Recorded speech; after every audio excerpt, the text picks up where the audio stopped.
My name is Joe Duramo. I'm the campus director for Pittsburgh Institute of Aeronautics at the Youngstown campus. Pittsburgh Institute of Aeronautics was founded by Orville Wright and Glenn Curtis. It was originally the Curtis Wright Flying School. The company was purchased in 1929 and moved to West Mifflin, Pennsylvania, outside of Pittsburgh. So Pittsburgh is our main campus. The Youngstown campus, the school eventually changed names to the Pittsburgh Institute of Aeronautics. And we opened up a branch campus here in Youngstown at the Youngstown-Warren Regional Airport in 2006. We've been here since then, offering a 16-month program for students to be an A&P certified mechanic. And in 2017, we remodeled and did an addition to the school to meet the growing demand of aviation mechanics and technicians in the field. Our students take a 16-month course. It's 1,900 clock hours. So in 16 months, they go Monday through Friday from 8 in the morning till 2:30 in the afternoon. And at the end of that 16 months, they're eligible to sit for an FAA certification, which qualifies them to be an A&P airman in that field. That is the industry standard. That certification is the industry standard. Generally speaking, they must take a math assessment test. For us, we do not require an ACT or SAT score. They would come to us and be able to take a math assessment score. And that math assessment just kind of tells us where they're at with their math skills. If they don't perform well on it, that's okay. They can still start. We just make them take a kind of a math refresher through us here at the school. There's no charge for the math refreshers. It's just the cost of the book, and they're able to sit. They must have their high school diploma or GED, and they must be fluent in English. So that is a requirement. If English is their second language, they can still go to school. They just must be able to certify or show on an English assessment that they're able to start. For us, they got to be willing to be trained. You know, all of our students are not mechanically inclined necessarily. They must have some problem-solving skills and some troubleshooting skills, but they don't have to be a mechanic per se. If they, those kinds of skills we'll teach them, and if they're able to read a technical manual and they're willing to learn and they have those problem-solving and troubleshooting skills, we'll be able to give them the skills necessary to be able to be a successful maintenance technician.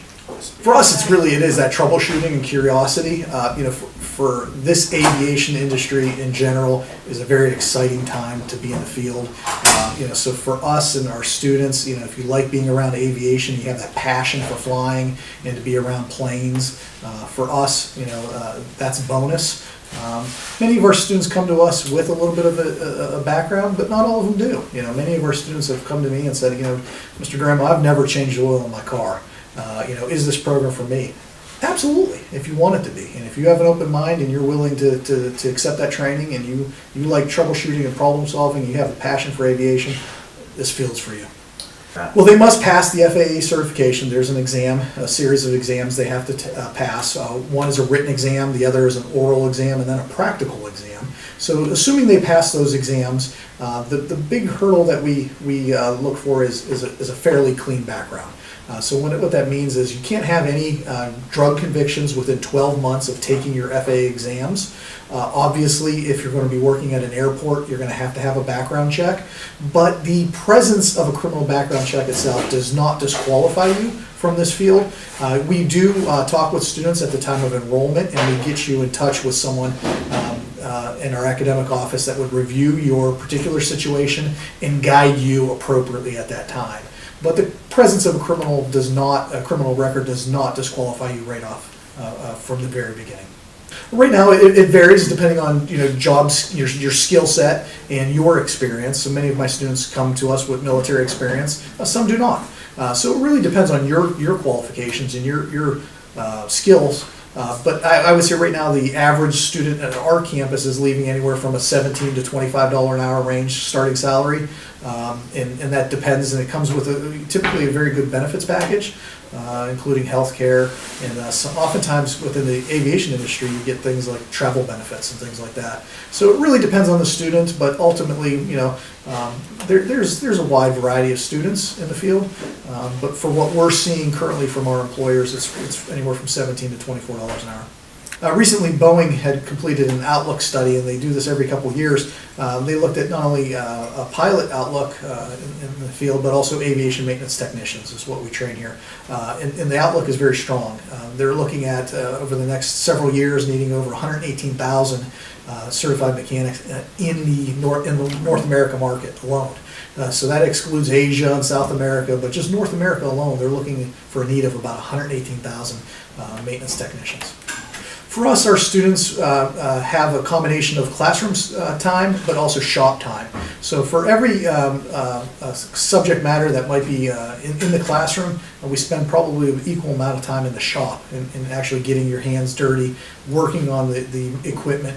We have all the equipment needed to prepare a student to go out and work in the field, including turboprop planes, propeller planes, turbine engines. We have a full functioning working turbine engine in turbine jet. It's a Lear 25, and so all of that equipment is available to them here at the campus. Get on the internet and do a search for pia.edu.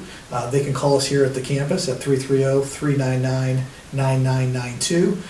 But I would encourage them to get online and search aviation maintenance technician and be able to see what's out there. And there's plenty of job openings throughout the country, not just here in Ohio. Ohio is very rich in aviation. There's a lot of opportunity for employment in the state of Ohio.